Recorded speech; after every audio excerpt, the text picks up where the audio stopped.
একটু মন দিয়ে শুনবেন। খুব একটু ইন্টারেস্টিং ক্লাস আছে এটা হঠযোগের। যে আমরা সবাই আসন করি, বিধি নিষেধ, আহার এবং সময়কাল, এগুলো আমরা জানি না। তো এই নিয়ে আজকে আলোচনা হবে। সবাই একটু সোজা হয়ে বসুন। যেহেতু হঠযোগের উৎপত্তি হয়েছে দেবাদিদেব মহাদেবের কাছ থেকে, মহাদেব এজ এ পার্সন, তো সেই হিসাবে আমি মহাদেবকে প্রথমে স্মরণ করে আজকে ক্লাস শুরু করছি। সবাই একটু সোজা হয়ে ধ্যান আসনে বসুন। মেরুদণ্ড সোজা করুন, চোখ বন্ধ করুন,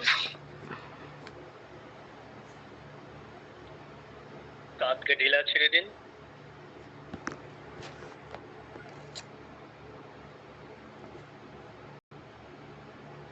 চোখ বন্ধ, মুখমণ্ডলের উপরে সুন্দর একটা হাসি, বিউটিফুল ডিভাইন স্মাইল। মুখমণ্ডলের উপরে সুন্দর একটা হাসি, পুরো শরীরকে ঢিলা ছেড়ে দিন। শ্বাস প্রশ্বাসকে স্বাভাবিক করুন। বাস, ধীরে ধীরে। হাতে কি কোনো মুদ্রা ধরতে হবে?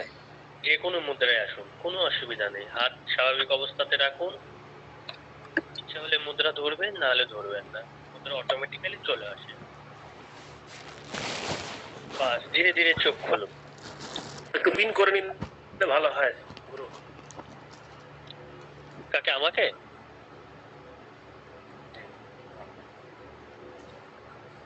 করুন, আপনারা পিন করুন। তো আমি আজকে সেদিন হঠযোগের মোটামুটি ক্লাস নিয়েছি, আর একটু বাকি আছে, কমপ্লিট করব। আমি হঠযোগের দুটো শাস্ত্র নিয়ে বেশিরভাগ আলোচনা করি, সব জায়গায় বলার চেষ্টা করি এবং সবাইকে বোঝানোর চেষ্টা করি। এগুলো মধ্যে প্রধান দুটো শাস্ত্রকেই আমরা মান্যতা দিই, বা দুটো শাস্ত্রকে বেশি করে জানার চেষ্টা করি। এক হচ্ছে হঠযোগ প্রদীপিকা, আর একটা হচ্ছে গেরেন্দ্র সংহিতা। কারণ এই দুটো বইয়ের মাধ্যমে হঠযোগের মোটামুটি 90% থেকে 95% কমপ্লিট হয়ে যায়। ঠিক আছে, 90% থেকে 95% মোটামুটি হয়ে যায়। তো এবার আসছি আমি যে হঠযোগের উৎপত্তি কিভাবে এসছে এবং হঠযোগ কেন করব। হঠযোগের কি বিধিনিষেধ আছে। প্রথমে হচ্ছে হঠযোগের মূল প্রথম প্রারম্ভিকে আছে গুরু প্রণাম। অর্থাৎ হঠযোগ শুরু করতে গেলে তার যে গুরু থাকবে, ঠিক আছে, সেই গুরুকে প্রথমে আগে একবার স্মরণ করতে হবে। মানে এটা সম্পূর্ণ একটা আধ্যাত্মিক ব্যাপার। তো প্রথমেই গুরুকে স্মরণ করেই আমরা হঠযোগকে শুরু করি। তো হঠযোগ আমরা কিভাবে পেয়েছি? প্রথমত পেয়েছি যে চন্দ্র কালিক নামে একজন যোগ পিপাসু, অর্থাৎ আপনাদের মতনই একজন যোগ পিপাসু চন্দ্র কাপালিক নামে, উনি কি করলেন, যোগ শিখার উদ্দেশ্যে একসময় ঘেরেন্দ্র মুনির আশ্রমে গেলেন। ঘেরেন্দ্র মুনির আশ্রমে গিয়ে ঘেরেন্দ্র মুনিকে সমস্ত কিছু ডিটেলস বললেন যে আমি এই যে যোগ, এই যোগ সম্পর্কে জানতে চাই। কি বললেন যে একদা চন্দ্রকাপালি গত্বা ঘেরেন্দ্র কুট্টিরম প্রণম্য বিনয়াদ ভক্তা ঘেরেন্দ্রম পরিপিচ্ছতি। তো ঘেরেন্দ্র মুনি আশ্রমে গেলেন কে? চন্দ্রকাপালি, যোগ শেখার জন্য, এই যোগ শেখার জন্য। তো যখনই ঘেরেন্দ্র মুনির আশ্রমে গেলেন তখন যোগ শিখার যে কথা উনি বললেন যে আমি যোগ শিখতে চাই, কিভাবে শিখবো। তো সেই সময় মিউট করেন প্লিজ। সেই সময় ঘেরেন্দ্র বললেন সাধু সাধু। এই সুজন মিউট করুন প্লিজ। সুজন প্লিজ মিউট করুন, সুজন বাবু মিউট করুন। ঘেরেন্দ্র মুনি বললেন যে সাধু সাধু মহাবাহ জন্মানম তম পরিপিচ্ছতি কথায় আমি হে বৎস সাবধানায় ধারায়। তোমাকে বাহু বাহু, তুমি যোগ শিখতে এসছো, তোমাকে অসংখ্য ধন্যবাদ। আমি যে যোগ সাধনার কথা বলছি সেটা গোপনীয় এবং যোগ তুমি গোপনের সাথে যোগ করবে। ঠিক আছে, কিভাবে করবে, কখন করবে সেটা আমি বলছি। কেন করবে? উনি বললেন যে যোগ করলে আমাদের বিভিন্ন সিদ্ধি লাভ হয়। বিভিন্ন অষ্ট মহাসিদ্ধি যে আমরা জানি, সে প্রথমত হচ্ছে জানতে অজান্তে সবার মধ্যে সেই মহাসিদ্ধি চলে আসে। কারোর মধ্যে বিভিন্ন রকম অনিমা, গরিমা, লঘুমা, প্রকাম্য, কাম্যসিদ্ধি, এক একটা সিদ্ধি চলে আসে। পরবর্তী কোর্সে আমরা সেটা ডিটেলস বলবো যে অনিমা, রহিমা মানে সে ইচ্ছা করলে যা এনার্জি এখান থেকে অন্য জায়গায় কনভার্ট করতে পারে, শরীরকে অনেক বড় করে নিতে পারে, আবার ক্ষুদ্র করে নিতে পারে। তো বলছে এই অষ্ট সিদ্ধি তার মধ্যে চলে আসে। তো তারপরে বললেন যে যোগ অভ্যাস কোথায় করবে?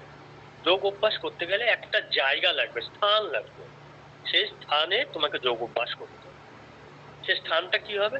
নাত্যুস্থিতম নাতিনি, না উঁচু না নিচু, ভূমি থেকে একদম উঁচুতেও না, ভূমির নিচেও না, একটা সমতল জায়গাতে একটা কুশের আসন পেতে, অর্থাৎ আমি যে আসনে বসে আছি দেখতেই পাচ্ছেন, একটা এই জাতীয় কুশ, বা আপনারা যে যোগা ম্যাট, এখন আধুনিক যুগে যে যোগা ম্যাট বলে, সেই যোগা ম্যাটের উপরে সুন্দরভাবে যোগ আরম্ভ করবে। সেই কোথায় করবে? জায়গাটা হবে না নগরের ভেতরে, না নগর থেকে অনেক দূরে, না গভীর জঙ্গলে, না জঙ্গলের বাইরে। অর্থাৎ যার যেমন জায়গা, সে নগর থেকে অনেক দূরেও না, মানে তার বসতি থেকে, মানে শহর থেকে, আবার অনেক কাছেও না, যেখানে ভিক্ষা প্রবৃত্তি, অর্থাৎ তার আহার আদি সংগ্রহ করতে ইজি হয়। সে ইজিলি তার যে যোগ শাস্ত্রের যে খাদ্যগুলো, যোগ অভ্যাস করলে যে খাদ্যগুলা, সেই খাদ্যগুলা সে ইজিলি মানে জোগাড় করতে পারবে, সেই সমস্ত একটা জায়গা খুঁজতে হবে, এবং ওখানে একটা মঠ নির্মাণ করবে। সেই মঠে কি থাকবে? পুরো গোবর দ্বারা লিখানো থাকবে। গোবর মানে দেশি গরুর গোবর দিয়ে পুরো লিখানো থাকবে, এবং পাশে একটা সুন্দর কূপ থাকবে। সেই কূপের জল পান করতে হবে, এবং এমন একটা জায়গা জয়েন, মানে জায়গা সিলেক্ট করতে হবে যে দেশের রাজা হবে সৎ, অর্থাৎ রাজা সৎ কার্যে প্রবৃত্ত থাকবে। অসৎ মানে রাজা এলাকাতে বা অসৎ রাজা যদি থাকে, তাহলে সেখানে যোগ সাধনের জন্য উনি মানা করেছেন। কেন মানা করেছেন? যে প্রথমত যত রকমের খারাপ কাজ উপর থেকে শুরু হয়, পরে নিচে চলে আসে। তো পরবর্তীকালে এই জন্য ঘেরন্ডি মুভি বললেন যে দেশের রাজা সৎ, সেই দেশে না নগরের ভেতরে, না নগর থেকে অনেক দূরে, না গভীর জঙ্গলে, না জঙ্গলের একদম বাইরে, সেখানে একটা কুটির করে, সে জায়গাটা না উঁচু না নিচু, সেই সমস্ত জায়গাতে বসে যোগ যোগ আরম্ভ করতে গেলে কিছু বিধি নিষেধ আছে। সেটা আমরা যারা হয়তো রাজযোগে পড়েছেন, যে যম নিয়ম, সেরকম যম নিয়ম পালন করতে হবে, তারপরে যোগের মধ্যে ঢুকতে হবে। যম নিয়ম মানে কি? কিছু রুলস এবং রেগুলেশন, মানে কিছু, যেমন যমের মধ্যে আছে, আমরা যদি পতঞ্জলি যোগ দর্শনে দেখি যে অহিংসা, সত্য, অস্তেয়, ব্রহ্মচর্য, অপরিগ্রহ, কার উপরে হিংসা না করা, ব্রহ্মচর্য পালন করা, সত্য সারা, সর্বদা সত্য বলা, এই জাতীয় কারো জিনিস না গ্রহণ করা, নিয়মের মধ্যে শৌচ, সন্তোষ, তপ, শ্রদ্ধা, ঈশ্বর পরিধান, অর্থাৎ শরীরকে সুন্দর করে পরিচ্ছন্ন রাখা, ইন্টারনাল অর্গানস, এক্সটার্নাল অর্গানস গুলোকে সুন্দর করে পরিচ্ছন্ন রাখা, সন্তোষ, অর্থাৎ যা পেলাম আহারের জন্য বা যা কিছু নিজের জন্য পেলাম তাতেই সন্তুষ্ট থাকা, তপ করা, অর্থাৎ যখন আমরা আসন প্রাণায়াম আদি করবো তখন এক প্রকার তপ হয়, আসন প্রাণায়াম করলে এক প্রকার তপ হয়। তপ করা, শ্রদ্ধায়, অর্থাৎ পঠন পাঠন করা, আমরা যেমন এখন পড়াশোনা করছি, থিওরি ক্লাস করছি, আর ঈশ্বর পরিণাম, ঈশ্বরের প্রতি কন্টিনিউ তার মনোযোগ থাকতে হবে। এই হচ্ছে বলেন যে এই যম নিয়ম পালন পালন করার পরে হঠযোগী বললেন যে এরপরে তুমি আসনের মধ্যে প্রবেশ করবে। আসনের মধ্যে প্রবেশ করবে। আসনের মধ্যে প্রবেশ করলে কি হবে? আসন করলে কি হয়? শরীর দৃঢ়তা লাভ করে, শরীর হৃষ্টপুষ্ট হয়। বলে যে আসন, কটা আসন করবেন? ঘেরন্ড সংহিতাতে বললেন মহাদেব যে মাত্র 32টা আসন করবে, একদম সিম্পল সিম্পল 32টা আসনের কথা ঘেরন্দ্র মুনি বললেন, যেটা আমরা সবাই করতে পারি। 8 থেকে 80 বছর পর্যন্ত লোকজন 32টা আসনের কথা উল্লেখ করলেন, এই 32টা আসন করতে পারে। আর হঠযোগ প্রদীপিকাতে বললেন যে মাত্র 15টি আসন করবেন, মাত্র 15টি। যেমন এই 15টি আসনের নাম বললে আপনারা চমকে যাবেন যে এই আসনগুলো করতে বলেছেন মহাদেব। হ্যাঁ, উনি এই আসনগুলাই করতে বলেছেন, এবং দীর্ঘক্ষণ ধরে উনি করতে বলেছেন। কি কি আসন বললেন? যে স্বস্তিক আসন, গোমুখ আসন, বেয়া আসন, কুর্মাসন, পদ্মাসন, ধনুরাসন, দেখুন সবাই আমরা করতে পারি। মৎস্যেন্দ্র আসন, পশ্চিমা মুদ্রাসন, ময়ূর আসন, শবাসন, সিদ্ধাসন, পদ্মাসন, সিংহাসন, ভদ্রাসন, এই আসনগুলো উনি করতে বললেন। বললেন যে এই আসনগুলো কেউ যদি করে তাহলে কি হবে? তার শরীর দৃঢ়তা লাভ করবে, শরীর হৃষ্টপুষ্ট হবে। ঠিক আছে? কিন্তু ঘেরেন্দ্র সংহিতাতে ঘেরেন্দ্র মুনি বললেন যে প্রথমে আসন করার দরকার নেই, প্রথমে তুমি শরীরকে শুদ্ধ করো সৎকর্মের মাধ্যমে।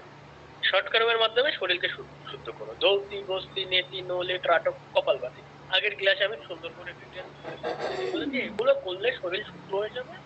আর তারপরে আসনের মধ্যে প্রবেশ করতে। আর হঠযোগ প্রদীপিকাতেই প্রথমে আসনের কথা বলেছে, আর ঘেরেন্দ্র সংহিতাতে প্রথমে বললেন যে না, প্রথমে শরীর শুদ্ধ করো।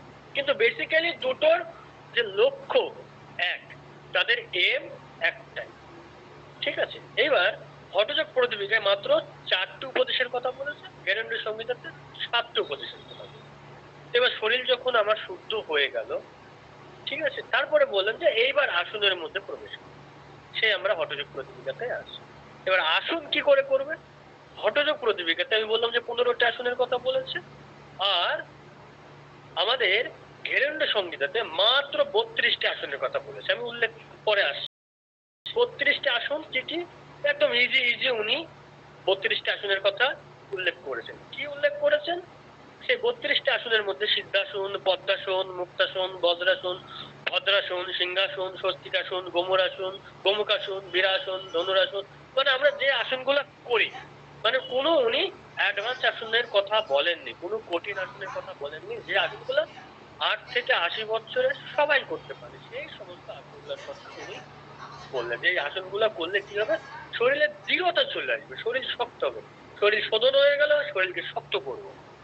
এইবার আসছে আসনের পরে আসছে কি হচ্ছে, ঘেরেন্দ্র সংহিতাতে আসনের পরে আসছে হচ্ছে আসনের পরে আমরা যাব শরীরকে স্থির করতে, শরীরের স্থিরতা করতে। শরীরকে স্থিরতা করার জন্য ঘেরেন্দ্র সংহিতাতে মাত্র 25টি মুদ্রার কথা বলেছে। এই 25টি মুদ্রা বিভিন্ন রকম ভাবে আমরা করতে পারি। মূলবান মুদ্রা, জলন্ধরবার মুদ্রা, উড্ডয়নবান মুদ্রা, শক্তি চালনী মুদ্রা, এই মুদ্রার কথা বলেছেন 25টি। কিন্তু হঠযোগ প্রদীপিকাতে মাত্র 10টি মুদ্রার কথা, খুব ইজি ইজি মুদ্রার কথা এখানে হঠযোগ প্রদীপিকাতে। মুদ্রা করলে কি হয়? শরীরের মধ্যে স্থিরতা আসে, শরীরের মধ্যে স্থিরতা আসে। কিন্তু আরেকটা জিনিস এখানে বলতে হবে যে মুদ্রা তখনই করব যার আসন মোটামুটি ঠিকঠাক ভাবে হবে। কারণ আসন কারণে হচ্ছে শরীরকে স্থির করে রাখা। শরীর যতক্ষণ না স্থির হবে মুদ্রায় আমরা প্রবেশ করতে পারবো না। কারণ মুদ্রা করতে গেলে তার মুদ্রার যে লক বা কুম্ভ একটু লম্বা হবে। ওই জন্য মুদ্রা করার সময় কি হবে, মুদ্রা করতে গেলে কি করতে হবে, প্রথমে আসন শুদ্ধি করতে হবে বা আসন দীর্ঘক্ষণের অভ্যাস করতে হবে। এইবার বললেন ঠিক আছে, এইবার কোথায় যাবে? এবার যখন শরীর স্থিরতা চলে আসলে এবার শরীরকে হালকা করে দেওয়ার জন্য বললেন যে প্রাণায়াম করতে হবে। এখানে একটা সুন্দর করে উল্লেখ করেছেন মহাদেব যে প্রাণায়াম করতে গেলে তাকে প্রথমে মিতাহার পালন করতে হবে। ঠিক আছে, মিতাহার মানে পরিমিত আহার। এটা ভালো করে শুনবেন যে মিতাহারে কি কি বললেন, যে শরীরের স্টমাককে 4 ভাগে ভাগ করবে। শরীরের স্টমাককে কয় ভাগে ভাগ করবে? 4 ভাগে ভাগ করবে। সেই 4 ভাগের মধ্যে 2 ভাগ সলিড খাবার, 1 ভাগ লিকুইড খাবার, আর 1 ভাগ হচ্ছে বায়ু চলাচলের জন্য ছেড়ে দিতে হবে। ঠিক আছে, তাহলে আবার মনে রাখুন যে 4 ভাগ আমরা কোথাও যদি খাবার পাই একদম পুরোকে পুরো স্টমাক ভর্তি করে গলা পর্যন্ত চলে আসে, মুখের মধ্যেও চলে আসে, যেন সামনে ঝুঁকলে যেন রসগোল্লাটা না পড়ে, এতটাই পরিমাণে খায়। কিন্তু এখানে হঠযোগে বলেছেন না, মাত্র স্টমাকের 4 ভাগের মধ্যে 2 ভাগ আহার করবে, 1 ভাগ বায়ু চলাচল, আর 1 ভাগ লিকুইড দ্বারা পরিপূর্ণ করবে, মানে তরল খাবার দ্বারা। ঠিক আছে, বোঝা গেল? এই হচ্ছে মিতাহার। মিতাহারের মধ্যে আরো উল্লেখ করেছে যে খাবার যারা হঠযোগ বা কঠিন আসনাদি করবে তারা মাত্র 1 বার হয়তো খাবে। ঠিক আছে, সন্ধ্যার আগে আর খাওয়া যাবে না। এবং যারা এমনি আমরা বাড়িতে নর্মালি যে প্র্যাকটিস গুলো করি, এগুলা তো আমরা নর্মালি খাবার আমরা যা খাই বাড়িতে সেগুলোই আমরা খেতে পারবো। তার সাথে সাথে আমি বারবার বলছি যে খাবারটা যেন মানে একদম গলা পর্যন্ত না হয়। আমরা হিসাব করব আমাদের তৃপ্তি সহকারে খাবো সেই খাবারটা, যেটা খাবার মানে খিদে থাকতেই খাবারটাকে শেষ করবো, খিদে থাকতেই খাবারটাকে শেষ করবো। এবং রাত্রের খাবারটা বারবার হঠযোগ প্রদীপিকা, ঘেরেন্দ্র সংহিতা যারা যোগ করেন বারবার বলেছেন যে রাত্রের আহার একদম বর্জনীয়।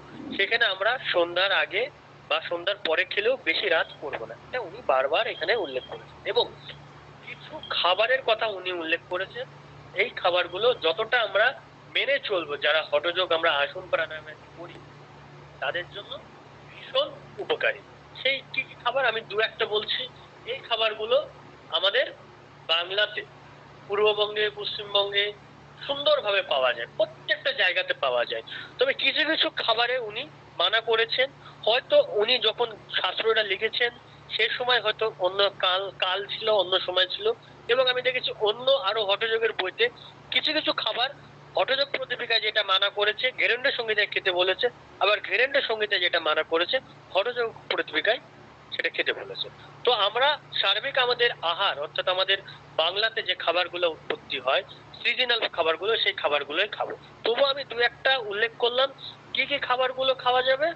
বললেন যে খাবারগুলো সহজ, যে খাবারগুলো উগ্র না, যে খাবারগুলো সহজ, খাবারগুলো উগ্র না, সেই খাবারগুলো খাবে। সহজ পাচ্ছ কোনো ভাজা খাওয়া যাবে না। প্রথমে কি বললেন যে শালি ধানের অন্ন, অর্থাৎ আগেকার দিনে এক প্রকার অন্ন পাওয়া যেত, এখন পাওয়াই যায় না, ব্রাউন রাইস আমরা যাকে বলি, ঠিক আছে, সেই মোটা চালের ভাত, ঠিক আছে, আমন ধানের চাল, সেই চালের ভাত, যবের ছাতু, আটা, মুগের ডাল, মাসকলাই, ছোলা, পটল, কাঁঠাল, মানকচু, আহ, কাকরোল, বদরি, করমচ, কুমড়ো, রম্বা মানে ডুমুর, তরমুজ, কাঁচকলা, থোর, মূলো, বেঁতে শাক, কালা শাক, পলতা শাক, হিংসা শাক আর বাল শাক, এই 5 প্রকার শাকের কথা উল্লেখ করেছেন। এবং তার সাথে সাথে কিছু খাবারের কথা উনি বলেছেন যে এই খাবারগুলো হঠযোগকালে একদম বর্জনীয়। কি কি বলেন যে কটু, ভোজ্য, অম্ল, এই খাবারগুলো, এবং উগ্র, মদিরা, মৎস্য, মাংস, এই খাবারগুলো যতটা অ্যাভয়েড করা যায় ততটাই ভালো। সম্পূর্ণ অ্যাভয়েড করলে তার জন্য আরো ভালো। তার সাথে সাথে বললেন যে মসুর, কুষ্মাণ্ড, লাউ, কদবেল, বাতাম্বি লেবু, তেলেকুচা, রসুন, কামরাঙ্গা, পেঁয়াজ, আর এবং উনি বললেন যে পর্যটন, অর্থাৎ মাঝে মধ্যেই ঘুরতে যাওয়া, স্ত্রী সঙ্গ, বন্যী সেবন মানে ধূম্রপান, যে কোনো জাতীয় ধূম্রপান এবং মদিরা পান সম্পূর্ণভাবে উনি এই জাতীয় খাবারকে বর্জন করতে বলেছেন। হ্যাঁ, যোগ আরম্ভে সামান্য ঘৃত বা দুধ পান করা যেতে পারে, সামান্য পরিমাণে ঘৃত পান করলে আরো ভালো। দেশি গরুর ঘি যদি সামান্য পান করে তাহলে সুন্দর, তার জন্য উপকার হবে। এবং উনি আর এক জায়গায় উল্লেখ করলেন মহর্ষি ঘেরেন্দ্র যে প্রাণায়ামের কিছু স্থান, কাল, পাত্র আছে। কাল আমি স্থানটা বলেছি, এবার কালটা বলি। উনি বললেন যে বছরের কিছু সময়ে প্রাণায়াম অ্যাভয়েড করাই ভালো, কিন্তু উনি কখনো আসন, সৎকর্ম, মুদ্রা, সূর্য নমস্কার অ্যাভয়েড করার কথা বলেননি। কিছু প্রাণায়াম উনি কিছু সিজনের জন্য মানা করেছেন। যেমন উনি বলেছেন প্রাণায়ামের সব থেকে মুখ্য টাইম হচ্ছে শরৎকাল আর বসন্তকাল। এখানে উনি উল্লেখ করেছেন শরৎকাল 3 মাস, বসন্তকাল 3 মাস। ঠিক আছে, আমাদের যে শরৎকাল আসছে অর্থাৎ ভাদ্র আশ্বিন, হ্যাঁ ভাদ্র আশ্বিন শরৎকাল আসছে, অর্থাৎ আশ্বিন মাস কার্তিক মাসের 15 দিনও ধরেছেন, আর এইদিকে উনি শ্রাবণ মাসের 15 দিন ধরেছেন। সুতরাং এখানে 3 মাস, আবার এইদিকে উনি বসন্তকালে 3 মাস ধরেছেন, যেটা মাঘ মাসের 15 দিন ধরেছেন, আর এইদিকে বৈশাখ মাসের 15 দিন ধরেছেন, টোটাল 6 মাস। উনি বলেন যে এই 6 মাস প্রাণায়ামের সব থেকে উত্তম কাল। এই প্রাণায়াম আমরা এই সময়কালে আমরা প্রত্যেকটা প্রাণায়াম করতে পারবো। কিন্তু উনি বললেন যে বর্ষাকাল, শিশিরকাল আর শীতকাল, এই 3 সময়ে প্রাণায়াম করতে উনি বারণ করলেন, এবং গ্রীষ্মকালেও প্রাণায়াম করতে বারণ করলেন। কি প্রাণায়াম করতে বারণ করলেন? যখন আমাদের থিওরি ক্লাস হবে, থেরাপি ক্লাস হবে, তখন আমি বলে দেবো যে এই প্রাণায়ামগুলো উনি করতে বারণ করলেন। তবুও আমি উল্লেখ করছি, বর্ষাকালে শীতকারে এই প্রাণায়ামগুলো করতে বারণ করলেন, শীতকালে শীতকারী করতে বারণ করলেন, এবং গ্রীষ্মকালে ভ্রস্তিকা এই জাতীয় প্রাণায়াম করতে বারণ করলেন। ঠিক আছে? তো এই প্রাণায়ামগুলো, এবং উনি আরেক জায়গায় উল্লেখ করেছেন, যদি কেউ বর্ষাকাল, গ্রীষ্মকাল, শীতকালে প্রাণায়াম করে অসুস্থ হয়, তাহলে কখনো হঠযোগ বা প্রাণায়াম দায়ী হবে না। কিন্তু এই কাল ছাড়া, এই 3 কাল ছাড়া, বর্ষাকাল, গ্রীষ্মকাল, শীতকাল ছাড়া অন্য সময় প্রাণায়ামকালে কেউ যদি অসুস্থ হয়, সম্পূর্ণ দায়ী হঠযোগ প্রদীপিকা, হঠযোগ বিদ্যা নেবে। কারণ এই সময় যদি প্রাণায়াম করায়, কোনো অসুস্থ হতেই পারে না। ঠিক আছে? আর একটা বললেন যে যদি মিতাহার ঠিকঠাক পালন না করে কেউ যোগ অভ্যাস করে, তাহলে তার প্রত্যন হওয়ার সম্ভাবনা থাকে। মিতাহার মানে ওই যে 4 ভাগের 2 ভাগ সলিড,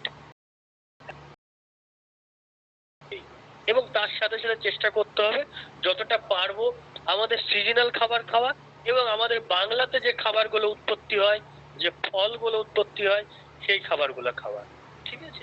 অতিরিক্ত রাত না করা, যতটা পারবো সহজ মনে সেই খাবারটাকে ঈশ্বরের প্রসাদ মনে করে, বা ঈশ্বর প্রদত্ত দান মনে করে, যে যেমন যেভাবে বুঝতে পারে, উপরালার অসীম কৃপা বশত যে আমরা খাবারটা পেয়েছি, এই খাবারটা আমরা খাবো। আর একটা জিনিস এখানে হঠযোগ প্রদীপকে গেরেন্দ্র সংহিতাতে সুন্দর করে উল্লেখ করেছেন, যে আমরা আহার করছি, it is not only food. এটা আমাদের শুধু খাবার না, শরীরকে পেট ভর্তি করার জন্য খাবার না। এইটা আমরা যখন খাচ্ছি, এটার সাথে আমার সপ্ত ধাতুর সম্পর্ক আছে, আমার শরীরের সম্পর্ক আছে, আমার মনের সম্পর্ক আছে, আমার আত্মার সম্পর্ক আছে, আমার পুরো আমার থেকে আর একজন সৃষ্টি হবে, এই আহারের মাধ্যমেই হবে। এই আহারটাই আমাকে পুরো শরীরটাকে ধরে রেখেছে, এই অন্নময় কোষটা, অর্থাৎ আমার ফিজিক্যাল বডিকে ধরে রেখেছে। বারবার উল্লেখ করেছেন গেরেন্দ্র সংহিতায়, যখন আমি আহার নিচ্ছি, আহারের সূক্ষ্ম অংশ, অন্নের সূক্ষ্ম অংশ দিয়েই আমার প্রাণ নির্মাণ হচ্ছে, প্রাণের সূক্ষ্ম অংশ দিয়ে আমার মন নির্মাণ হচ্ছে, সেখান থেকে মনের মধ্যে পজিটিভিটি আসছে, আমার শরীরের সপ্ত ধাতু পুষ্ট লাভ করছে, অস্থি, মজ্জা, মেদ, বীর্য, মাসেলস সব তৈরি হচ্ছে আমার এই আহার থেকে। ইভেন আমার থেকে আরেকটা নতুন প্রজন্ম হবে এই আহার থেকে। তার আহারকে সর্বদা প্রণয়ের সাথে, এবং আহারকে সর্বদা শ্রদ্ধা সহকারে, প্রসাদ রূপে এবং তৃপ্তি সহকারে নেওয়া উচিত। ঠিক আছে? আপনি ভাবুন, সামনে এক থালা খাবার আছে, হাতটা সুন্দর করে দিন, ভাবুন যে এইটা থেকে আমার শরীর উৎপত্তি হচ্ছে। আজ পৃথিবীতে যত রকমের যুদ্ধ বিগ্রহ হচ্ছে, সব কিন্তু এই আহারকে নিয়ে, এই ওয়েলথকে নিয়ে। ঠিক আছে? কেউ ভালো খাবে, ভালো করবে, মূলে হচ্ছে ভালো খাবার। তো কেউ যদি মিতাহার পালন করে, আমাদের আয়ুর্বেদ শাস্ত্র বলেছেন, আয়ুর্বেদ যোগ সংহিতাতে বারবার একটা কথা বলেছেন, কেউ যদি একবেলা উপোস দেয়, সে মহাপুণ্যবান। কারণ এই খাবারকে উল্লেখ করে, খাবারের জন্যই পৃথিবীতে যত রকমের যুদ্ধ, যত রকমের অশান্তি, যত রকমের হানাহানি। কেউ যদি একবেলা না খায়, সে তার খাবারটাকে ত্যাগ করছে, তার মানে সে যুদ্ধ থেকে বিরত থাকছে, সে নিজেকে উইথড্রল করছে, বহুত বড় সে যোগী, সে অনেক পুণ্য অর্জন করলো। এই জন্য দেখবেন, যারা এখানে মুসলিম ধর্মাবলম্বী আছেন, তাদের মধ্যে রোজার ব্যাপারটা আছে। কেউ যদি রোজা করে, সে বহুত পুণ্যবান। আমাদের মধ্যে আছে যে কোন রকমের পূজা করলে, পূজার আগে তাকে সংযম করতে হয়, তাকে আহার সেদিন ত্যাগ করতে হয়, বর্জন করতে হয়। ঠিক আছে? এই জিনিসটা আছে। তার মানে কি, আমি সেই আমার যে এত কিছু লড়াই হচ্ছে, সেখান থেকে আমি উইথড্রল করে নিচ্ছি, একটা টাইম আমি মিতাহার করে নিচ্ছি। কেউ যদি মিতাহারই পালন করে, তার মধ্যে কখনো পাপ কাজ বা ঘৃণ কাজ আসবে না। হঠযোগ প্রদীপিকা গেরেন্দ্র সংহিতাতে সুন্দরভাবে উল্লেখ করেছেন। ঠিক আছে? এতটাই আমাদের শাস্ত্রবিদরা, এতটাই আমাদের যোগাচার্যরা তারা পাণ্ডিত্য দেখিয়েছেন, তারা ভীষণ তারা ছিল, কি বলবো, তারা রিসার্চার ছিল, তারা গবেষক ছিল, যে আহার একসময় বাদ দিলে কি হয়। শুধু আমি তো একটা আধ্যাত্মিকতার দিক দিয়ে বললাম, যে রোজা রাখলে কি হয়, বা উপোস রাখলে কি হয়, আমি আধ্যাত্মিকতার দিক দিয়ে বললাম। আমি এবার আসি মডার্ন মেডিকেল সায়েন্স হিসাবে, যে ঘেরেন্দ্র সঙ্গীতটা কত বড় মডার্ন মেডিকেল সায়েন্স ভাবুন। সেই আমলে তৈরি হয়েছে হঠযোগ প্রদীপিকা, আজ থেকে কত বছর আগে তৈরি, প্রায় 1000-2000 বছর আগে তৈরি। মানে উল্লেখ করেছেন যে শুধু আমার আধ্যাত্মিক পরিবর্তন হচ্ছে না, আমার মানসিক পরিবর্তন হচ্ছে না, আমার শারীরিক পরিবর্তন হচ্ছে। একবেলা যদি কেউ আহার ত্যাগ করে, তার সমস্ত ভিতরের পার্টস গুলো বিশ্রাম পাচ্ছে, স্টমাক থেকে শুরু করে সমস্ত অংশগুলো, সমস্ত আমাদের পরিপাক গ্রন্থিগুলো বিশ্রাম পাচ্ছে। আমাদের কি হচ্ছে, তাহলে পরের দিন তাদের কাজ করার প্রবণতাটা আরো বেড়ে যাচ্ছে, এবং শরীরে দূষিত পদার্থ যদি থাকে সেগুলো বেরিয়ে যাচ্ছে বা সেগুলো নষ্ট হয়ে যাচ্ছে। তো এটাও একটা মডার্ন মেডিকেল সায়েন্সে সুন্দরভাবে উল্লেখ করেছেন বর্তমান যুগে, যে উপোস দিলে বা মৃতাহার করলে তার কতটা উপকার। ঠিক আছে, তো এটা মানতে হবে আমাদের, মৃতাহার অবশ্যই করতে হবে যারা যোগ পালন করি। এবং বারবার বলেছেন যতটা পারবেন আপনারা বিভিন্ন রকম যে সমস্ত উগ্র জাতীয় খাবারগুলো আছে, যেমন ঝাল মশলা থেকে শুরু করে, পেঁয়াজ থেকে শুরু করে, রসুন আদি থেকে শুরু করে, এবং আহ, বিভিন্ন রকম মদিরা, ধূম্র সেবন, অগ্নি সেবন, বন্যি সেবন, প্রত্যেকে ত্যাগ করে দেবেন। সুন্দরভাবে উল্লেখ করেছে এগুলোর সাথে যোগ করলে পুরো একে অপরের বিপরীত হয়ে যায়। চেষ্টা করবেন ছেড়ে দিতে। আর কেউ যদি কর্মনিষ্ঠাভাবে কন্টিনিউ, এখানে আরেকটা উল্লেখ করেছেন ফিফথ অধ্যায়ে প্রত্যাহারে সুন্দরভাবে উল্লেখ করেছেন ঘেরেন্দ্র মুনি, কেউ যদি সুন্দরভাবে আসন প্রাণায়াম এবং মুদ্রাদি করে, তাহলে কি হবে, তার মধ্যে দৈব ভাব সম্পূর্ণ ভাবে প্রকাশ পাবে। যদি আমার মধ্যে পশুত্ব ভাব থেকে মনুষ্য ভাবে আমাদের ভাব প্রকাশিত হবে, অর্থাৎ তার মধ্যে হিউম্যান চলে আসবে। এবং কেউ যদি হিউম্যান অবস্থায় যদি কন্টিনিউ যোগ প্রাণায়াম করে, তার মধ্যে কি হবে, দৈবী ভাব, ডিভাইন, তার মধ্যে একটা সুন্দর আধ্যাত্মিকতা চলে আসবে। এবং কেউ আধ্যাত্মিকতা নিয়ে কেউ যদি প্রাণায়াম করে, সে তো সর্বেশান্ত হয়ে যাবে। ঠিক আছে, সে আলটিমেট ডেস্টিনেশনে পৌঁছাতে পারবে। এটা সুন্দরভাবে উল্লেখ করেছে প্রত্যাহারে। ঠিক আছে, এই গেল মৃতাহার। আমি বারবার মৃতাহারে এই জন্য আসছি যে আমাদের আহার শুদ্ধি হচ্ছে সব থেকে বড় জিনিস। হ্যাঁ, আহারকে বারবার শাস্ত্রে বলেছেন যে প্রাণ সমাযুক্ত পাচাম্যন্নম চতুর্বিধম। শ্রীমদ ভাগবত গীতা থেকে শুরু করে আমাদের ভুলে গেলাম, আমাদের শ্রীমদ ভাগবত গীতা থেকে শুরু করে, উপনিষদ থেকে শুরু করে, যারা মুসলিম ধর্মাবলী আছেন ওনাদের রোজা থেকে শুরু করে আহারের ব্যাপারটা বারবার উল্লেখ করেছেন। এখানে প্রত্যেকটা জায়গাতেই, প্রত্যেকটা যারা যে সমস্ত আরো অন্যান্য যারা ধর্মাবলী আছেন, প্রত্যেকে আহারের ব্যাপারটা সুন্দরভাবে ওনারা উল্লেখ করেছেন। কারণ তারা প্রত্যেকে মহান ঋষি ছিলেন, তারা প্রত্যেকে মহান ঋষি মানে গবেষক, তারা প্রত্যেকে মহান অধ্যাপক ছিলেন, তারা এই নিয়ে বহুদিন গবেষণা করেছে আর কতটা শরীরের জন্য উপকারী। আর একটা জিনিস উল্লেখ করবেন, আপনি যেমন খাবেন তেমন ঢেকর তুলবেন। কেউ মূলো খেয়ে পনিরের ঢেকর উঠবে না। ওই জন্য বলেছেন যেমন আহার করবে তার চরিত্র তেমন হবে। কেউ যদি তামসিক আহার গ্রহণ করেন, তাহলে তার প্রবৃত্তি হবে তামসিকতা, প্রবৃত্তি হবে তামসিকতা। কেউ যদি রাজসিক খাবার গ্রহণ করেন, তার প্রবৃত্তি, তার ক্যারেক্টার রাজসিকতার মধ্যে চলে আসবে, তার মধ্যে উগ্রতা চলে আসবে রাজসিক খাবার খেলে। অর্থাৎ ঝাল, কটু, মশলাযুক্ত খাবার যদি খায়, হ্যাঁ, নন ভেজ বেশি পরিমাণে যদি খায়, তাহলে কি হবে, তার মধ্যে সেই জাতীয় উগ্রতা চলে আসবে। আর কেউ যদি তামসিক জাতীয় খাবার খায়, অর্থাৎ পচা গন্ধ, হ্যাঁ, বিভিন্ন প্যাকেটজাত দ্রব্য, ফ্রিজে জমানো খাবার যদি দীর্ঘদিন ফ্রিজে জমানো আছে সেই খাবারটা যদি খায়, তার মধ্যে সেই জাতীয় আসবে, একদম লেজিনেজ আসবে।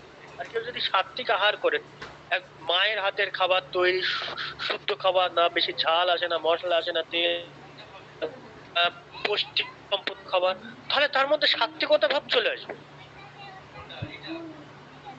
এইভাবে খাবারের কথা উল্লেখ করলেন। এরপরে আসছি আমি প্রত্যাহার।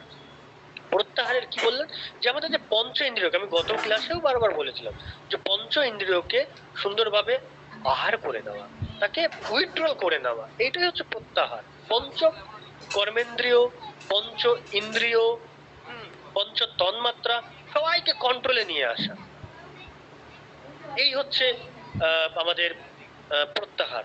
তারপরে বললেন যে প্রত্যাহারে যখন হয়ে গেল, তাহলে কি করতে হবে, এবার ধ্যানের মধ্যে চলে যেতে হবে। তো হঠযোগ প্রদীপিকাতে ধ্যানের কথা উল্লেখ করার আগে উনি লয় সিদ্ধির কথা উল্লেখ করেছেন। লয় সিদ্ধি মানে চ্যান্টিং, চ্যান্টিং করার কথা বারবার উল্লেখ করেছেন। বিভিন্ন রকম চ্যান্টিং করবে, কারণ এই চ্যান্টিং এর মাধ্যমে কি হবে, আমরা আমাদের শরীরের যে সমস্ত গ্ল্যান্ড গুলো আছে, গ্রন্থি গুলো আছে, সেগুলো কি হবে, অ্যাক্টিভ হয়ে যাবে। শরীরের যে আমাদের এন্ডোক্রাইন সিস্টেম গুলো আছে, এন্ডোক্রাইন সিস্টেম অর্থাৎ পিটুইটারি, হ্যাঁ, pituitary, thymus, thymus, thyroid, parathyroid, thymus থেকে শুরু করে অ্যাড্রিনাল, প্যানক্রিয়াস, প্লিহা, হ্যাঁ, পোস্টেট গ্ল্যান্ড, এগুলো সব শুদ্ধ হতে শুরু করবে। সুন্দর করে উল্লেখ করলেন, ঠিক আছে। তো লয় সিদ্ধি করার কথা বলেছেন, তারপরে বলেন যে ধ্যানে বসে যাও, সুন্দর করে ধ্যানে বসে যাও। না চিন্তা, অনেক রকম সকারাত্মক নকারাত্মক চিন্তন মনের মধ্যে আসতে থাকবে। অর্থাৎ সকারাত্মক মানে পজিটিভ থট, নকারাত্মক মানে নেগেটিভ থট। বলেন যে এই যে পজিটিভের মধ্যেও যদি ঢুকে যায় তাহলে তার ধ্যান ভঙ্গ হবে, কারণ পজিটিভ থেকেই সে নেগেটিভের মধ্যে যেতে পারবে। আবার নেগেটিভের মধ্যেও যদি চলে যায়, কেউ যদি ধ্যানের মধ্যে চলে যায়, বললেন না, সেটাও তার দ্বারা ধ্যান হবে না। বললেন না, চিন্তা থাকবে, কোনো চিন্তা থাকবে না। তার আগে কি করতে হবে, বললেন কনসেন্ট্রেশন পাওয়ার বাড়াতে হবে। কনসেন্ট্রেশন, যে কোনো একটা কোনো কিছুর উপরে কন্টিনিউ কনসেন্ট্রেশন করা। যার যেমন যে উপাসক আছে, যাকে বলা হয় সাকার ধ্যান, বা যাকে বলা হয় সূক্ষ্ম ধ্যান, এই স্থূল ধ্যান, সেই জায়গায় সে কনসেন্ট্রেশন করুক। যার যেমন উপাসক আছে, যার যেমন আইডল পার্সন আছে, যার যেমন আইডল পার্সনের সাথে আছে, বা কারো যদি মা বাবা থাকে, তার উপরে কনসেন্ট্রেশন পাওয়ার বাড়াতে হবে। তাহলেই কি হবে, একসময় পুরো শান্ত হয়ে যাবে। চিদানন্দ রূপম শিবম শিবম, সে সম্পূর্ণ শিব রূপে চলে যাবে। যখন এই কনসেন্ট্রেশনটা বেশি হয়ে যাবে, সে ধ্যানে চলে গেল, বিভিন্ন ধ্যান চলে আসবে, স্থূল ধ্যান, জ্যোতির ধ্যান, সূক্ষ্ম ধ্যান, সকারাত্মক ধ্যান, নকারাত্মক, স্থূল ধ্যান, সকারাত্মক ধ্যান, এই সমস্ত ধ্যান যখন চলে আসবে, এই ধ্যান যখন আরো বেশি হয়ে যাবে, তখন কি হবে, সমাধির মধ্যে একাই চলে যাবে। সমাধির মধ্যে সে কন্টিনিউ একাই চলে যাবে। এবার বললেন যে এক একটা সমাধি এক একটা ভাবে করা যেতে পারে। যেমন কেউ যদি মনে করেন, যেমন হঠযোগ প্রদীপ, এই ধীরেন্দ্র সংহিতাতে 6 রকম সমাধির কথা বলেছেন, ঠিক আছে। ধ্যান যোগ সমাধি, নাচ যোগ সমাধি, রসানন্দ যোগ সমাধি, লয় সিদ্ধি যোগ সমাধি, ভক্তি যোগ সমাধি, রাজযোগ সমাধি। তো বলেন ধ্যান যোগ সমাধি কিভাবে আসবে, বলেন যে এক একটা সমাধি এক একটা ভাবে আছে। হ্যাঁ, সরবিদ ধ্যান যোগ সমাধি, নাচ যোগ সমাধি, রসানন্দ যোগ সমাধি, লয় সিদ্ধি যোগ সমাধি, ভক্তি যোগ সমাধি, রাজযোগ সমাধি। বাহ, আমি ঠিকই বলেছি। তো বললেন যে ধ্যান যোগ কিভাবে হবে, ধ্যানের মধ্যে বললেন যে ধ্যানে বসে সাম্ভবী মুদ্রা করতে। ওই যে আমি বললাম যে ধীরেন্দ্র সংহিতাতে 25 প্রকার মুদ্রার কথা বলেছে, আর হঠযোগ প্রদীপিকাতে 10 প্রকার মুদ্রার কথা বলেছেন। তার মধ্যে একটা মুদ্রা হচ্ছে সাম্ভবী মুদ্রা। বসে সুন্দর করে শুধু কনসেন্ট্রেশন করা বিচনীয় আইব্রো, ঠিক আছে, বা নাকের উপরে, এইটাও সাম্ভবী মুদ্রা হয়ে যায়। আরো অনেকে অনেক যোগে অনেক ভাবে সাম্ভবী মুদ্রা করে।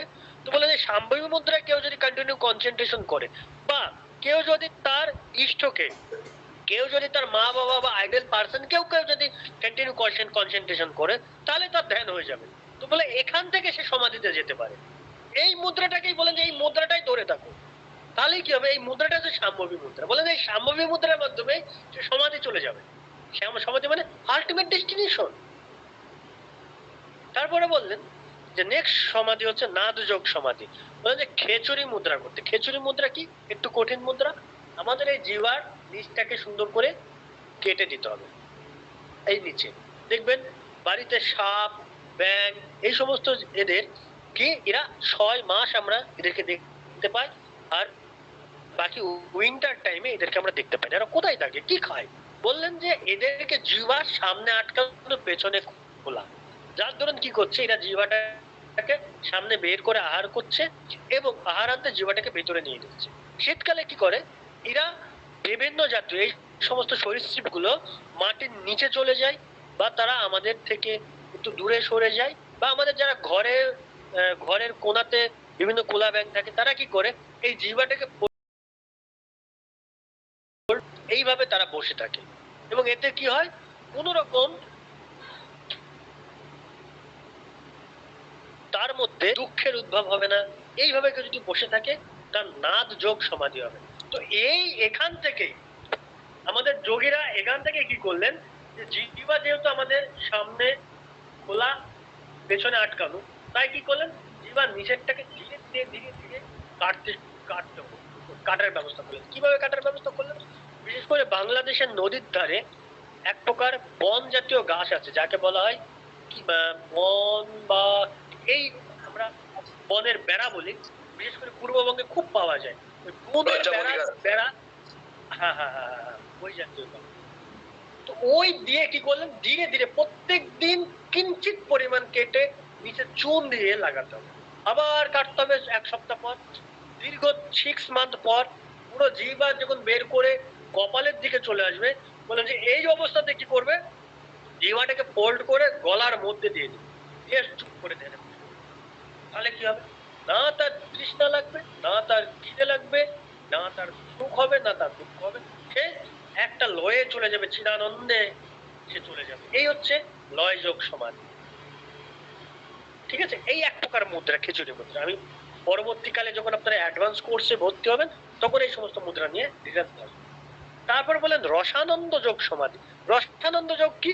রসকে আচ্ছাদন করা, রসকে আচ্ছাদন করা। আমি যখন ভক্তিযোগ পড়াবো তখন দেখবেন যে পঞ্চরস আছে, বলছেন যে রসকে আচ্ছাদন করা। এক একটা রস কি, সে ভ্রমণের মাধ্যমে আমাদের যে গ্রন্থি আছে, ব্রহ্মতালুতে যে গ্রন্থি আছে, পিনিয়াল গ্ল্যান্ড, পিনিয়াল গ্ল্যান্ডটাকে এক প্রকার রস নিঃসরণ হয়, যাকে বলা হয় অমৃত, যাকে বলা হয় সুধা। সেই সুধা পান করতে বললেন কিভাবে, ভামরি প্রাণায়ামের মাধ্যমে।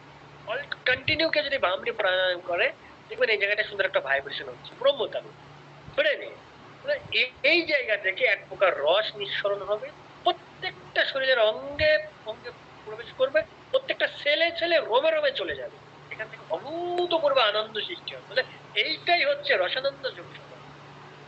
রসানন্দ যোগ সমাধি কিভাবে হবে, দীর্ঘ কেউ যদি ভামরি প্রাণায়াম, এই হচ্ছে রসানন্দ যোগ সমাধি। তারপর আছে লয় যোনি মুদ্রাতে বসে কন্টিনিউ শক্তির আরাধনা করবে। যোনি মুদ্রাতে বসে শক্তির আরাধনা, অর্থাৎ এটা একটু তন্ত্র মতে চলে গেল, একটা হিন্দু শাস্ত্রে তন্ত্রের একটা ভাগ চলে গেল। তো আমি ওই জন্য লয় সিদ্ধি সমাধিতে আমি সবাইকে যেতে বলি না, একটু তন্ত্রের ব্যাপার চলে আসে। যোনি মুদ্রাতে বসে একটু তন্ত্র মতে এই সমস্ত বিদ্যাগুলো আছে, দরকার নেই।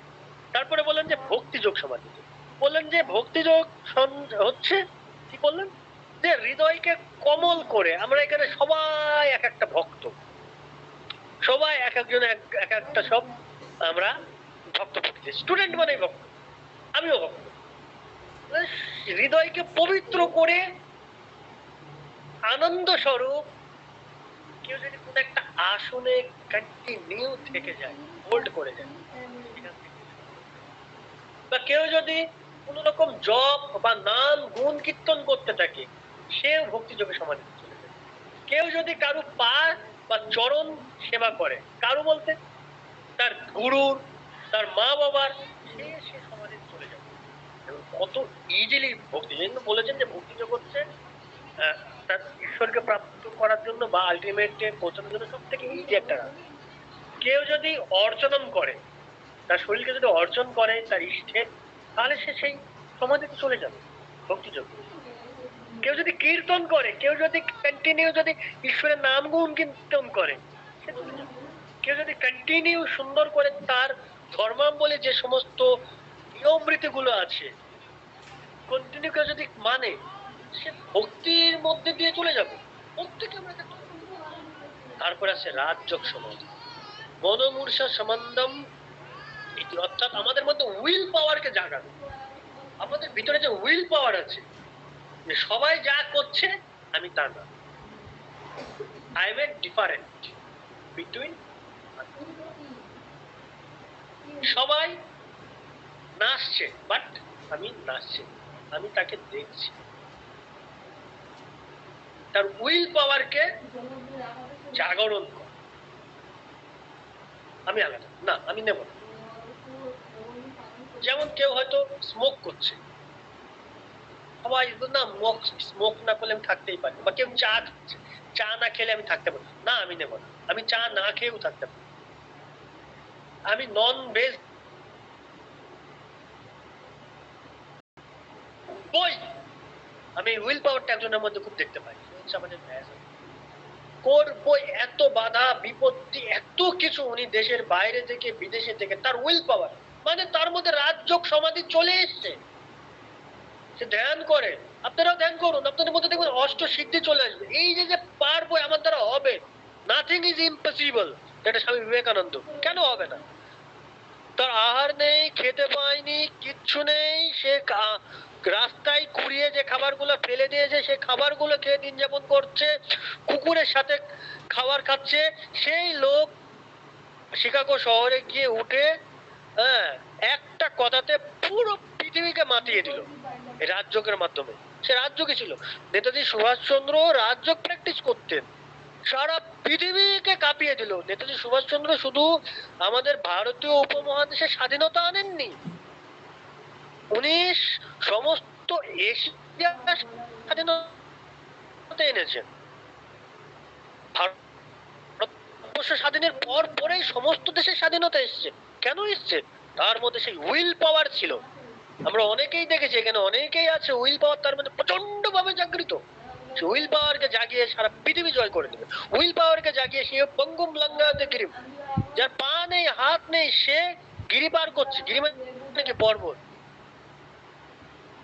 কত অদম্য ইচ্ছা থাকে, এই কার মাধ্যমে হয়, এই উইল পাওয়ারের মাধ্যমে হয়। এটাই হচ্ছে রাজযোগ এই করে সমাজ, ঠিক আছে। এবার আমার তাহলে বোঝা গেল যে এবার আছে অনেকে প্রশ্ন জাগতে পারে যে 84 লক্ষ আসনের মধ্যে, আমি আবার প্রথমে আসছি যে 84 লক্ষ আসনের মধ্যে গেরেন্দ্র সংহিতাতে 32টি আসন, হঠযোগ প্রদীপিকায় 15টি আসন, হঠরত্নাবলীতে 62টি 64টি আসন, শিব সংহিতায় 4টি আসন কেন উল্লেখ করেছেন মহাদেব, বা 84 লক্ষ আসনের কথা উনি বলে এত কম আসনের মধ্যে গেলেন কেন? হ্যাঁ, এখানে আমি আপনাদেরকে ক্লিয়ার করে দিতে চাই যে আসন যখন সিদ্ধি হয়ে যায় কন্টিনিউ 32টি আসন বা 16টি আসন, তখন তার জন্য বেশি আসন করার আর দরকার হয় না, অটোমেটিক্যালি তার আসন সিদ্ধি হয়ে গেলে ধীরে ধীরে আসন তার কাছ থেকে সরে যায় বা অটোমেটিক্যালি ত্যাগ করতে হয়। এই জন্য মহাদেব উল্লেখ করলেন যে প্রথমত উনি 84 লক্ষ আসনের কথা উল্লেখ করে হঠরত্নাবলীতে উনি বললেন যে 84 লক্ষ আসন করার দরকার নেই, মাত্র 64টি আসন যদি কেউ করে তাহলে কি হবে, ওই 84 লক্ষ আসনের বেনিফিট সে পেয়ে যাবে। দীর্ঘদিন কেউ যখন 64টি আসন করলেন, করার পরে আসন যখন তার 64টি আসন সিদ্ধি হয়ে গেল, উনি গেরণ্য সংহিতাতে আবার উল্লেখ করলেন দেবাদিদেব মহাদেব, উনি বললেন যে না, 64টি আসন করার দরকার নেই, 32টি আসনের বেনিফিট। দীর্ঘদিন 32টি আসন করার পরে উনি আবার মনে মনে আসলেন যে না, এই যুগে 32টি আসন করার উল্লেখ দরকার নেই, মাত্র 15টি কেউ যদি আসন করে, 15টা মাত্র অনলি 15 আসন যদি করে, তাহলে তার 84টি আসনের কথা, আসনের বেনিফিট সে পেয়ে যাবে।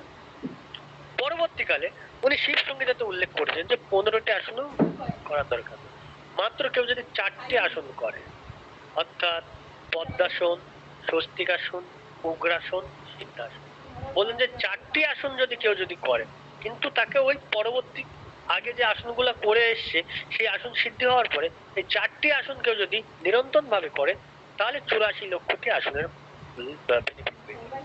পরবর্তীকালে লাস্ট বলবেন এই চারটা আসনের নামটা একটু আবার বলবেন? আচ্ছা ঠিক আছে, স্বস্তিকাসন, পদ্মাসন,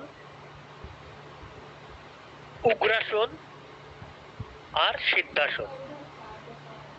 হ্যাঁ, আমি হয়তো কেউ হয়তো ভাবতে পারে যে আমি এই 4টি আসন করলে তো আমি 84 লক্ষ আসনের বেনিফিট পেয়ে যাবো, না, তাকে ওই আগে 64টি আসন অভ্যাস করে আসতে হয়েছে, 32টি আসন অভ্যাস করে আসতে হয়েছে, 15টি আসন অভ্যাস করে আসতে হয়েছে, তবে 4টি আসনের কথা উল্লেখ করেছে। এবং শিব সংহিতা এখন কোথায় বলা আছে? হঠযোগ প্রদীপ। পরবর্তীকালে উনি শিব সংহিতাতে বলেন না, 4টে আসনে করার দরকার নেই, বললেন যে কেউ যদি সিদ্ধাসন কন্টিনিউ করে তাহলে সিদ্ধাসনেই ওই 84 লক্ষ আসনের বেনিফিট পাওয়া যাবে যদি ঠিকঠাক করা যেতে পারে। ওই জন্য আপনারা ছবিতে দেখবেন দেবাদিদেব মহাদেব ওই সিদ্ধাসনে উনি সর্বদা বসে থাকেন। ঠিক আছে? আর সমস্ত বিদ্যার সমস্ত যোগের উৎপত্তি হচ্ছে মহাদেব। ভক্তিযোগ, কর্মযোগ, লয় যোগ, হঠযোগ, রাজযোগ, হ্যাঁ, সমস্ত যোগের উৎপত্তি, ইভেন সমস্ত শাস্ত্রের উৎপত্তি, আয়ুর্বেদ থেকে শুরু করে, আয়ুর্বেদ, অস্ত্রবিদ্যা থেকে শুরু করে, যুদ্ধবিদ্যা থেকে শুরু করে, সঙ্গীত বিদ্যা থেকে শুরু করে সবকিছু এসেছে মহাদেবের কাছ থেকে। Mahadev as a person, not a, আমি কেউ যদি মনে করে হি ইজ এ পার্সন, উনি দীর্ঘদিন তপস্যা করে এই সমস্তগুলো অর্জন করেছিলেন এবং উনি সব থেকে বড় একজন সেকুলার। ওনার কাছে সবাই সমান। তার কাছে, হ্যাঁ, সুর অসুর অর্থাৎ দেবতা, অসুর, দৈত্য, পিশাচ, ভূত সবার ওনার কাছে গিয়ে সবার ওনার কাছে ওনার প্রতি সবাই আনুগত্য এবং উনি সবাইকে আশীর্বাদ করেন। ঠিক আছে? এই গেল আজকে আমাদের হঠযজ্ঞের কালাংশ। কারণ হঠযোগ বিদ্যা বড় একটা শাস্ত্র। আমার মতন ক্ষুদ্রতম জ্ঞানে বা এই সামান্য পড়ে মানে আপনাদের কাছে বলা মানে অত্যন্ত মূর্খামি, তবুও আমি চেষ্টা করেছি যতটা পেরেছি কিঞ্চিত ধারণা দেওয়ার যে হঠযোগ আমরা প্রত্যেকে করি, কিন্তু কোথা থেকে এসছে তা আমরা জানি না এবং এর কিছু নিয়ম বা এর কিছু রুলস রেগুলেশন গুলো আছে সেগুলো আমরা হয়তো জানি না। আজকে আশা করি আমি যতটা পেরেছি, আমার মধ্যে যতটা ছিল আমি আপনাদেরকে বোঝানোর চেষ্টা করেছি বাংলা ভাষার মাধ্যমে। কারণ এগুলো প্রত্যেকটাই অংশ সংস্কৃততে আছে এবং পুরো যোগ শাস্ত্রটাই সংস্কৃতের ভাষাতে মানে সংস্কৃত ভাষাতে লিখিত। তো সেখান থেকে আমরা চেষ্টা করেছি বাংলাকে অনুবাদ করার জন্য। ঠিক আছে? তো এর মধ্যে যদি কারো কোনো কোশ্চেন থাকে, দু একটা কোশ্চেন আপনারা বলবেন, আমি খুব চেষ্টা করব আমার যদি জানা থাকে। গুরু, শুভ সন্ধ্যা। শুভ সন্ধ্যা। একজন একজন করে বলো। গুরু, আমি বলতে পারবো? কোথায় বলা ছিল স্যার? আমি বুঝতে পারলাম না, একজনের মধ্যে আরেকজন বলছেন, আবার প্লিজ একটু রিপিট করুন। 4টি আসনের নাম আসনের কথা কোথায় বলা ছিল? উনি প্রথমে দেখুন বীরেন্দ্র সংহিতাতে এক জায়গায় উল্লেখ করেছেন যে 84 লক্ষ আসনের জায়গাতেই দেখুন লেখা আছে। আমি একটা শ্লোকটা সুন্দর করে আপনাদেরকে আমি বলছি। আসনানি সমস্তানি যাবন্ত জীব জন্তু তব চতুর শীত লক্ষানি শিবেন কথিতম পুরা। বলেন যে